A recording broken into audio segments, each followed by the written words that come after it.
About 2 years ago, I got an amazing first pet snake. Her name is Delta, and she is one of my favorite snakes out of the 10 that I now own. Delta needs to eat like all my other snakes, and to feed them, I need to source rats from rat breeders. So one day, I went to my rat supplies facility to get some more rats for my snakes, and he started showing me a small collection of snakes he owned. He showed me some king snakes and some boas. One of the boas he showed me decided to strike at me. Now it's normal for snakes to be aggressive when they feel threatened, and I have nothing against this snake for biting me. The problem was it had latched itself over my nose, and that's not necessarily a very good thing. The bite did not hurt, it was the shock that made it worse, as I did have quite a large snake attached to my nose for a few seconds. After the bite, my view on snakes didn't change. I still love snakes, and I'm continuing to broaden my knowledge on them.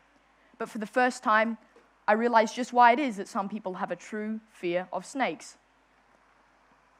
We have actually evolved to fear snakes for our own survival, as they can pose a danger and a threat to us. But, like any phobia, the fear of snakes may not only be evolutionary, and may be from the experiences we have with them and our geographical location. Research shows that the experiences we have with snakes, whether they be good or bad, affect the way we perceive them, and that in different countries, where there are more snakes and more opportunities to encounter them, there is a greater likelihood of bad associations being formed with snakes because of bad experiences with them. This means that people living in a country with more snakes will most likely fear them, as snakes are determined by humans to be scary, harmful creatures that are out to get you. And with this untrue background knowledge, misunderstood situations can lead to the fear of snakes being formed in humans. Face-to-face interviews were done on 150 random inhabitants of the Chitwan National Park buffer zone in southern Nepal, or the CNP. These interviews were done to collect data for conservation in the area. 43% of the people interviewed said they dislike snakes. 49% said they would kill all venomous snakes, and 86% of the respondents feared all snakes. Seeing as the buffer zone inhabitants of the Chitwan National Park have a greater likelihood of a venomous snake encounter, there is an intense amount of fear in human populations in that area.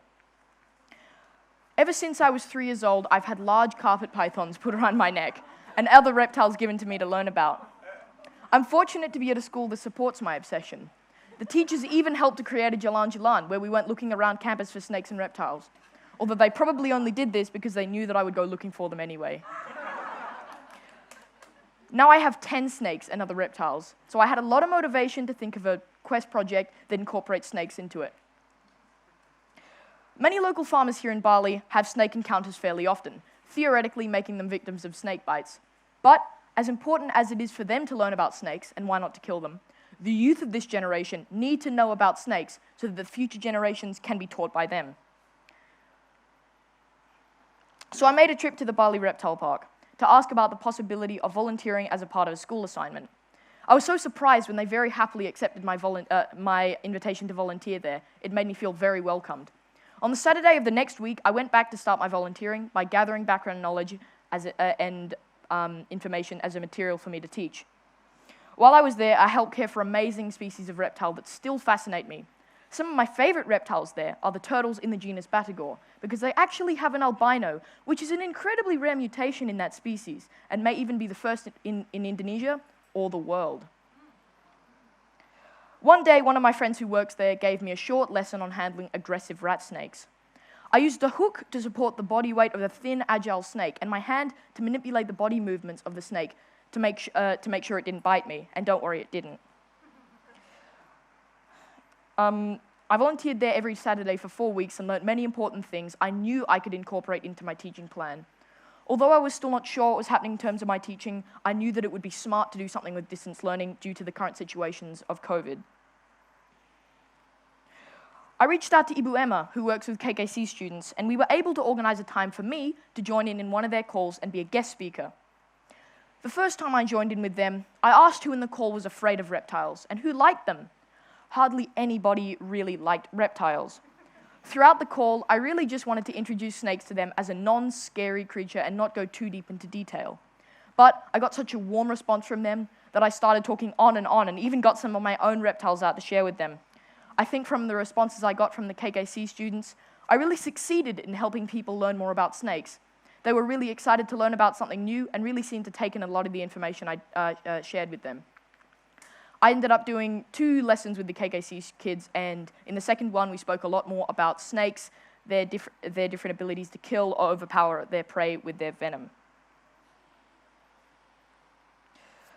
My project is an incredibly vital and strong piece of evidence that humans can definitely learn not to fear snakes and even enjoy them.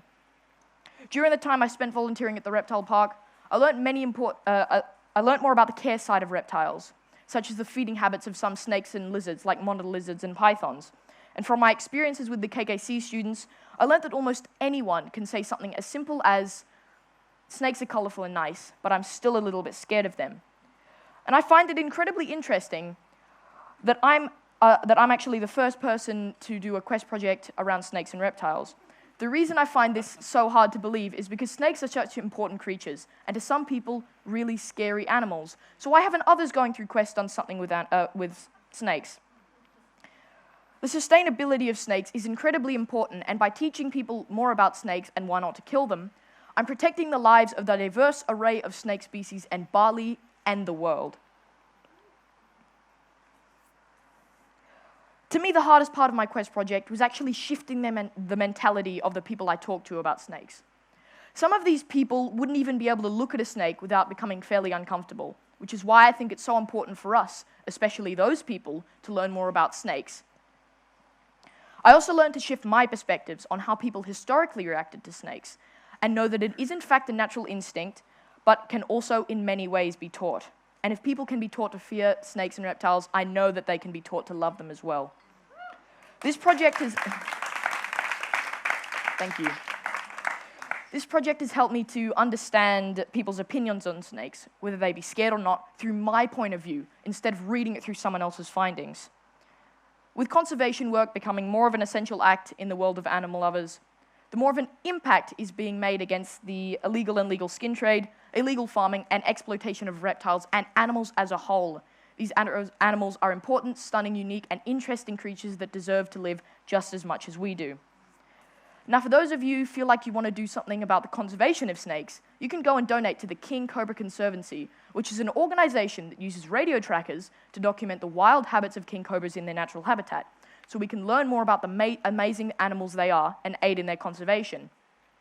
The King Cobra Conservancy is currently working with living wild specimens of the king cobra in India, Thailand, Borneo, and Nepal. And I'm sure most of you know Pak Ron Lily. He is a snake lover here in Bali that has a lot of experience in relocation and removal of snakes, snake proofing, and snake bite information. So he's definitely someone to call if you have trouble with a snake in your home. Another trustworthy snake removal person here in Bali is Pak Herbert. He is one of Pak Ron's good friends who has lots of experience in veterinary care for reptiles. He has actually also helped in the removal of some venomous pit vipers from my house before, and has taken some parasites out of my snake and did a very thorough job. Finally, thank you so much for listening to my quest presentation. I hope you feel slightly more comfortable, or at least a little bit more informed about snakes. I would like to give a big thank you to all my quest teachers, the Reptile Park, and KKC for making it possible for my quest project to even exist. Pak Ron was also an amazing help in providing me with support, suggestions, and photos for my presentation to KKC, and this slideshow that I'm actually showing you now. I know that it might be a bit too much to ask that everyone starts loving snakes just as much as I do, but I do hope that this short quest presentation can show us all what amazing and unique beings these animals really are. Thank you.